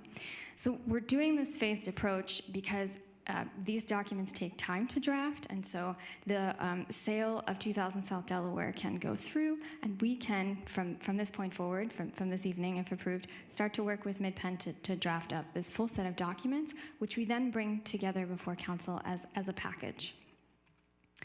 So just to summarize, the recommendation is to approve a reassignment of the ground lease for 2000 South Delaware from Westlake to MidPen, or operating as MP 2000 Delaware, LLC, and to lower the affordability level to low income, to approve the term sheet that is attached to the report, including the conditional loan commitment of $500,000, and to direct staff to return by latest end of November with these documents: regulatory agreement, amended and restated ground lease, loan agreement, and any other documents required to fulfill those terms that are in the term sheet. So for specific timing on next steps, MidPen and Westlake are looking to close on the sale of 2000 South Delaware by end of September. And again, we will work with MidPen to draft these additional documents and have the goal of returning soon thereafter, targeting fall and latest end of November to execute and record these documents. That concludes my portion of the presentation. We also have MidPen here to give a short presentation, just a few slides to go into detail about MidPen's proposal, and then we will both be here to answer any questions that you might have. Thank you very much, and welcome. Thank you. Thank you, Rachel. Thank you, Madam Mayor and council members. I think Rachel covered most of what needed to be said. Thank you. And I'm here to just provide a few more details and then answer questions. But while we're pulling that up, I do want to say how happy I am to be here in person and witnessing so many city events, including the Little League celebration. That's an incredible feat that they have accomplished. I think they may or may not know how great that is, but it's, you know, my son played as well, and it's an incredible, just how far they got. And also PCE, I think this, you know, you guys have a great energy utility, and I caught them outside and wanted to see if they could put more solar on top of the new public garage at Kiku, and, you know, generate more renewable energy here. Anyway, so you can go to the next slide here. The Delaware Pacific that is actually attached. The two podium garages are actually attached. They circulate together. The outdoor space for the two properties are flowing, so that people can actually cross over. So there's a lot of connections between the two properties. Delaware Pacific is more size range, from 1 bedrooms to 3 bedrooms, and restricted to 30 to 50% AMI, so all very low income households. And our vision is to acquire the 2000 Delaware property and convert it to 80% to kind of fill up a spectrum. That we would operate together, those two properties, and in the future potentially re-syndicate them and more or less merge them into one property that would have just the full spectrum of affordability. We are targeting 80% AMI households. That's the income restriction. And then separately, we're going to set rents well below that 80% AMI rents currently in this market. We're shooting for about 15% below market to make that discount worthwhile for applicants of that community. And as Rachel said, we're not going to displace anyone. So every tenant that's there already are welcome to stay. And it's on turnover that the new income restrictions would apply. Next slide, please. So just for reference, AMIs have changed a lot in the county. And so here you can see 80% AMI now goes up to 141,000 for a 3-bedroom household and 156,000 for a 4-person household, excuse me.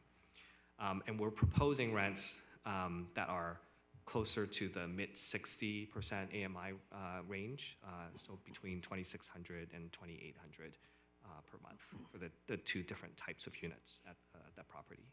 Next slide, please. And Rachel already went through the request, so we can move on. Thank you. And just a little bit of a timeline. So because this is a market transaction, Westlake is looking to liquidate their asset and redeploy their capital elsewhere. So we are trying to honor their timeline. We are hoping to approve diligence tomorrow and then get to closing by the end of September.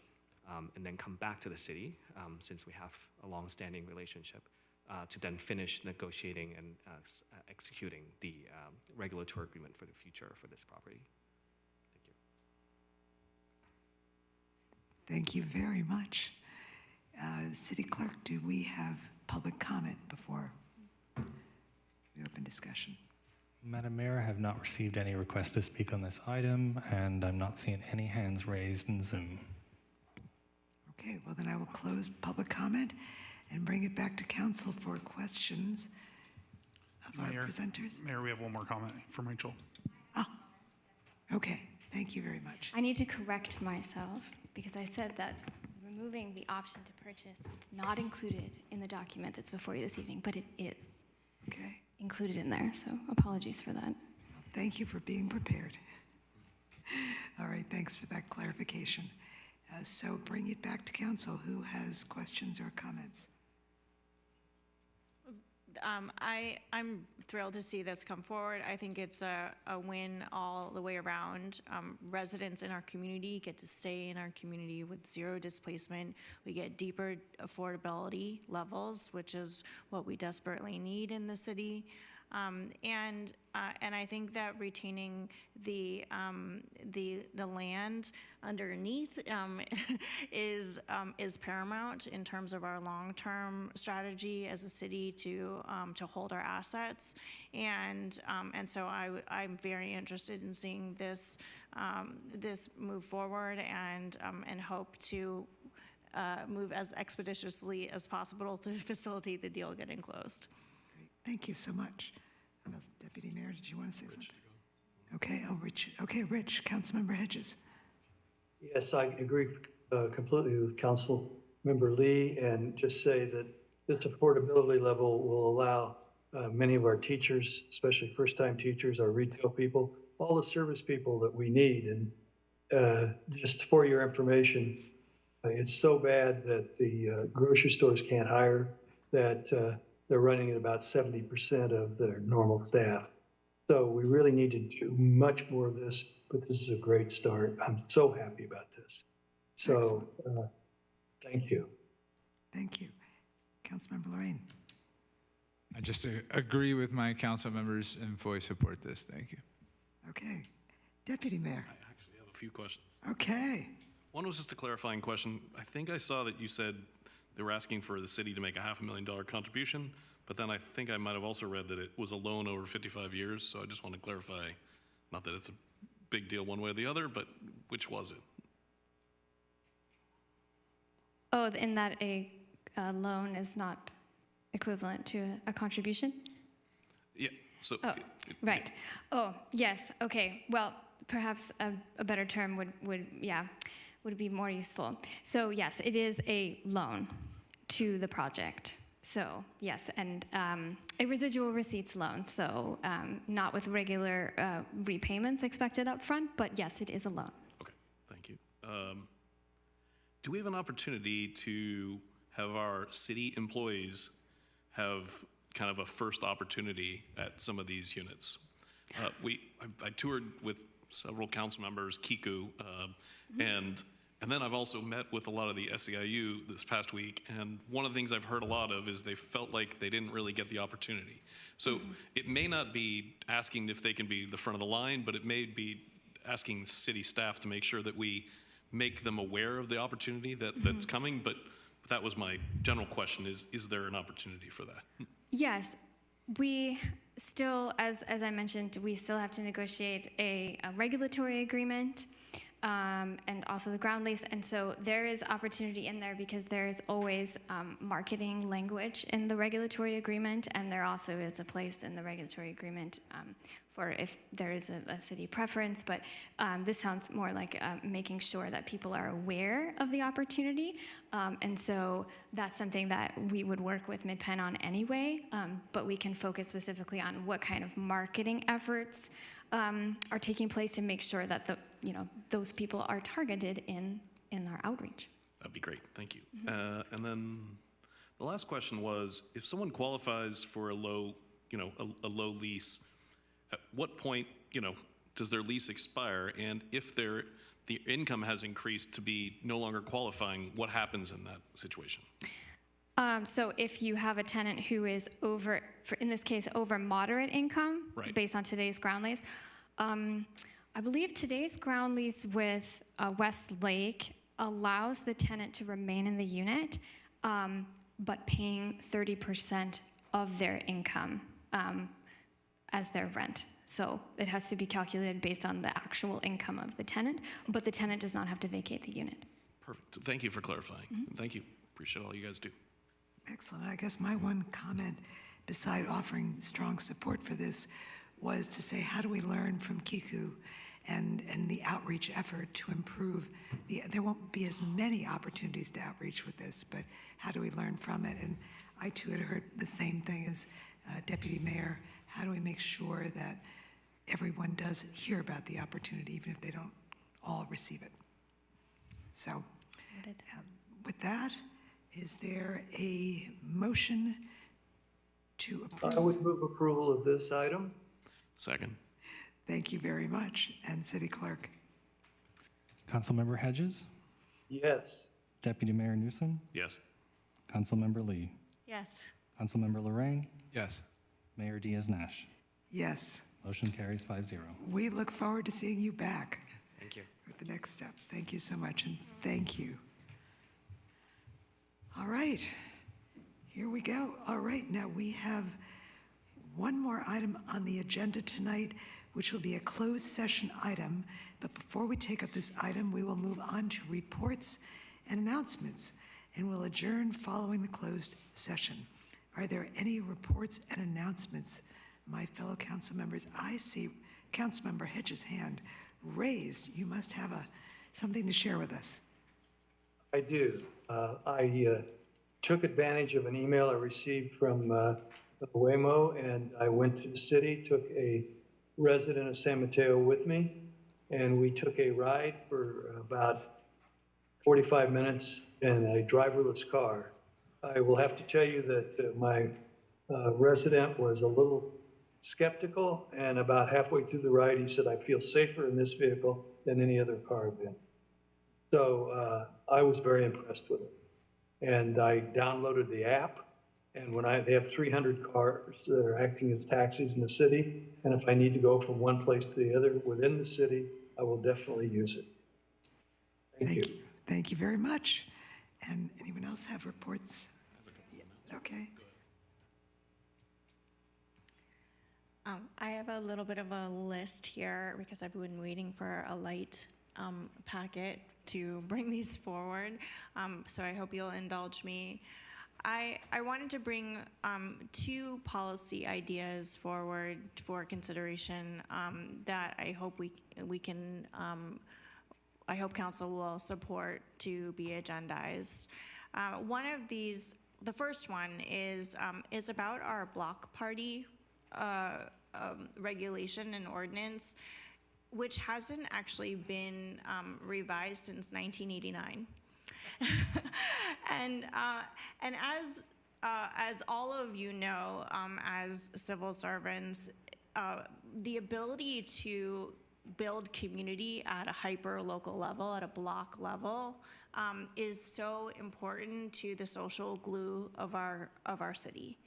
And I was actually really surprised to learn that we require 100% of property signatures to affirmatively approve a block party, which is the highest possible threshold, and is way out of step with most other city ordinances, and I believe is unnecessarily prohibitive and restrictive.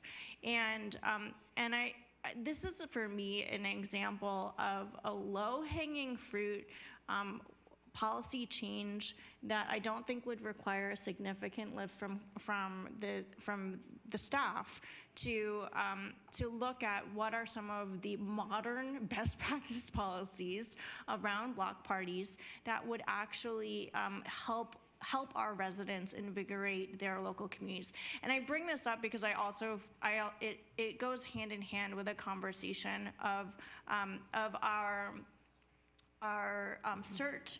Our CERT trainings, our hyper local resiliency efforts, the neighborhood watch structures that are desperate for leadership at a block level, and we're actually in our own policies somewhat impairing, I think, the organizing, the community level organizing that is important. So I'm a little bit going beyond the idea of and talking, I'll stop there because I don't want to lobby too hard, but I do I do want to frame this issue and bring it forward for council's consideration and to see if there's a majority of council that's interested in taking a look at this, and potentially I think it would be really amazing if we had a citywide block party where everyone host a block party across the entire city.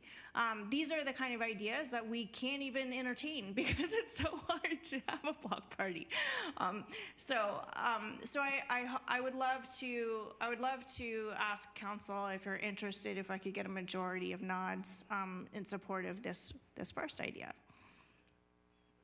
I could chime in. Please do. So I'm very much in favor of it. We have the ability at Harbortown to do that. We had over 200 people out for night out. So I think other neighborhoods should enjoy that as well.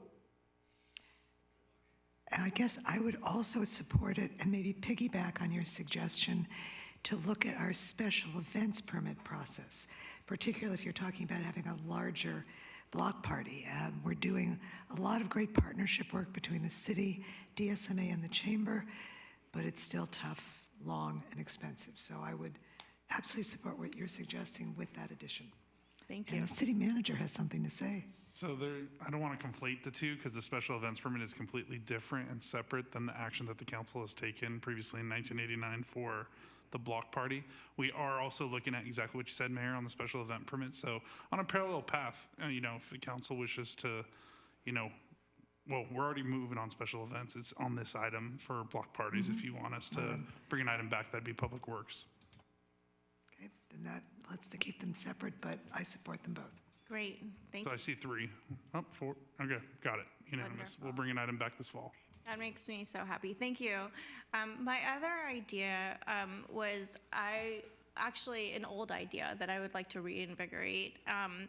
One of the wonderful policies that I'm pretty sure was in place at the time when Miss Angela Miller was running the King Center was facilitating our nonprofits to provide free services to constituents, and waiving the facility rental fee. So this is, again, I think a very, from a budgetary perspective, a very nominal cost that allows nonprofits to actually provide more direct services and lowers the financial barrier to them providing free services to our residents.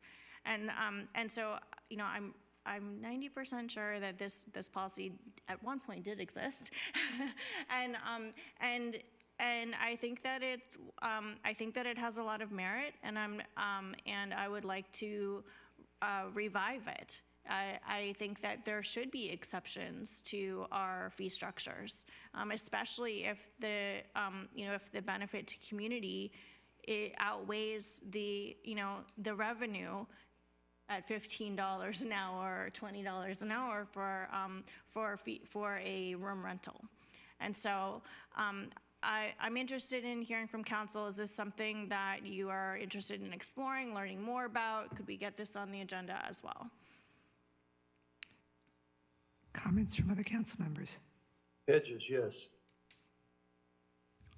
I agree. It also sounds to me like something the city had likely done in some way or shape or form before. And I would be happy to explore and review and consider something going forward. Deputy Mayor? Yeah, I'm for it. There are things that come to mind, like, and they were here today, like, is Little League a nonprofit organization? And if so, there has to be some cost to that to maintain the fields, for example. So I think if you're just talking about events. Providing free, the qualification would be if a nonprofit is providing a free service to our residents. I like that. Yes. But my point was, just want to make sure we have some guardrails. Absolutely. But love the idea and I support it. Yeah, and even more, I think specifically, I think the original policy was more focused around free health and human services. So, so nutrition consultations and immunization services, and right. I mean, all of these things that are essential to the health of our community. We have 4, 5. Yes. Great. Yes. Thank you so much. And okay, and hopefully I'll get 3 for 3. On that second item, so I'm hearing support to bring an item back. There's 2 different things going on here that I'm hearing from you. One is the $15 fee, the rental fee for nonprofits to utilize our recreation facilities, correct? And then the other one, to waive that. But then there's another thing about just providing, a nonprofit who's providing services, allowing them space, free space in a community center facility. I think that this, globally, both of those things are shared goals. So just from a staff perspective, I'd like to go back and talk to our Parks and Recreation Department, give you guys an update and a council weekly update of where we're at, and then kind of lay out just what it would take for us to do that. Is that fair? Absolutely. Thank you. Yeah. Yep. Okay, so the last request I have from council is I would love to invite our council to consider taking a position on Prop 5, which is California Proposition 5. It essentially lowers the voting threshold for funding affordable housing construction, down payment assistance programs, and public infrastructure projects from what is the current threshold of 2/3 majority vote to 55% majority vote. And I would ask that council would consider taking a position in support. Yes. I think I'd want to know more about the details. This wasn't scheduled on the agenda, but we can bring it back for a legislative committee item. Then I know the legislative committee is going to be meeting in September, right? Yeah, early September. So that could be one item that's brought up for consideration. I mean, in principle, I'm for it, but I just want to make sure I know the details, so I would support bringing it back. And just for clarification, the legislative committee is meeting in September, and then their recommendations come to council? That's my understanding. Great. I support that process, and I would love for Prop 5 to be under consideration. Thank you. Those are my 3. I support the process as well. Great, thank you. Okay. I would like for the record to let everyone know I also support the process. I think we have a quorum on that. Okay. But I also, Mayor, if I may, I also have one quick report / announcement, which is related actually in the spirit of items that the legislative committee may consider, a process which I support. I would like the legislative committee to review the Federal Poverty Line Act that Congressman Kevin Mullen has been working on. I had the pleasure of attending a presentation recently with the congressman, his staff, and United Way Bay Area, which discussed with community leaders some of the details behind the act and encouraged cities and other localities to consider endorsing it. So I've reached out for materials to share with the committee and would like them to please consider it. That was something I would support. I support it as well. I support it as well. Okay, I also do, just because I don't want to be left out. Okay, great. So we've had Councilmember Hedges, Councilmember Lee. It's Deputy Mayor's turn. Couple of announcements. One, tomorrow, Sutter Health is having a grand reopening of the warm water therapy pool at 10 a.m. This has been a fight that the city has helped in, the county has fought to get them to reopen this warm water pool, which is a great resource for our community. So just want to make sure people know tomorrow at 10 a.m. and you don't need to have a prescription to get in the water. Everyone's invited. You'll have to fill out a form on the spot. But warm water therapy pool reopening tomorrow. It's the Mickelson on the El Camino Real. The other announcement is a reminder. This Saturday, the 24th, is the 14th annual Firefighters Chili Cook-Off. We were very fortunate in that we had quite a few firefighters deployed, and they're all home now as of yesterday. And so we have full force to move forward with our chili cook-off. It's 11 a.m. to 5. $10 is the low entry fee for a ton of chili, and it's all proceeds support the Muscular Dystrophy Association, so it's a great cause. I hope to see all of you guys both in the pool tomorrow at 10 and at the chili cook-off at Central Park, 11 a.m. on Saturday. Before you go on, I know we received an email today from Gino saying that there were a couple spots left if anybody else on the council wished to be a judge. So that is... Judge, maybe? Okay, we do need a few more judges. So, not to be judgy, but... Pressure. I know.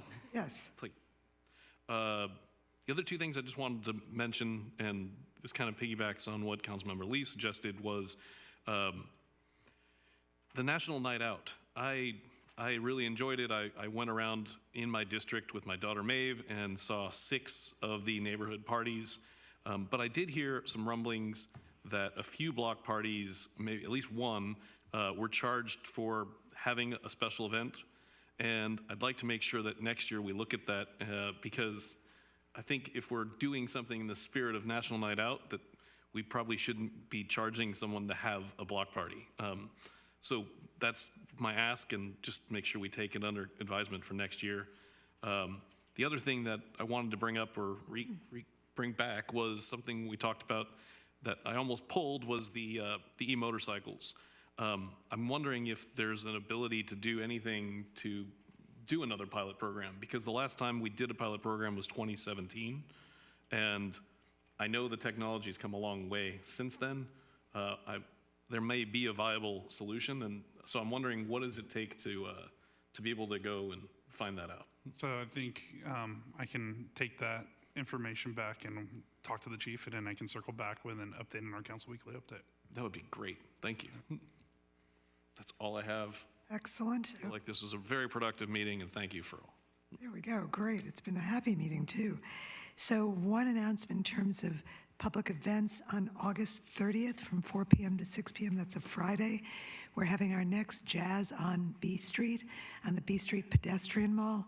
And I would like to call out Jennifer Chen in Economic Development, DSMA, the Chamber, Lance, and everybody else who's been involved in all of these great events that we're seeing on the mall now, and encourage everyone to come down. It's featuring jazz guitarist Peter Kalazzi, who is a Hayward Park resident. So we are double excited, so please come down and start your weekend that way. And then on a more serious note, I wanted to share that on August 5th of this year, the Legislative Committee, which is myself as mayor and Deputy Mayor Newsom, convened a meeting. The action resulting from this meeting was to direct staff to write correspondence On behalf of the Legislative Committee, in response to a letter received from County Executive Mike Callaghy on a proposed countywide ballot measure related to Article 34, in accordance with the Council's adopted rules and procedures, City Council was copied on this correspondence, and subsequent to the letter, the county decided not to put the ballot measure on the ballot. So that is it from a reports and announcements. So why don't we move into closed session, and we will adjourn following the closed session. Could we call out an adjournment in memory of Officer Clark, who's... Absolutely, but we will do that when we come back. Well, exactly, but I'm sure there won't be anybody here probably, so I just want, thanks. Exactly. And City Attorney, did you want to say something? I think I was going to say the same thing as the city clerk was about to say, which is to see if there's a request for public comment on this item. Oh, yeah. Absolutely. Public comment. Madam Mayor, I have not received any requests to speak on this item. Thank you very much to both of you for bringing that up. Madam Mayor, may I ask if I'm going to be on the same team link as I was before? City Clerk? We will, I don't know that that link has been set up, but I'll assist with getting you into that meeting. Okay, very good. Great. Just to be clear through the mayor, the council will adjourn following the closed session. After the closed session, yes. Come back to adjourn. Okay, so, So should we adjourn now? well, Take maybe. a moment of silence for... Yeah, I think that we can take a moment. Yes, please. So do you want to? Today marks the anniversary of the loss of safety officer, sorry, blanking on first name, Officer Clark. We had a great memorial for him this afternoon at Bay Meadows, which is where the incident took place. So as we close tonight, we'll take a moment of silence in his memory and never forget. Thanks. Stephen Clark. Thank you.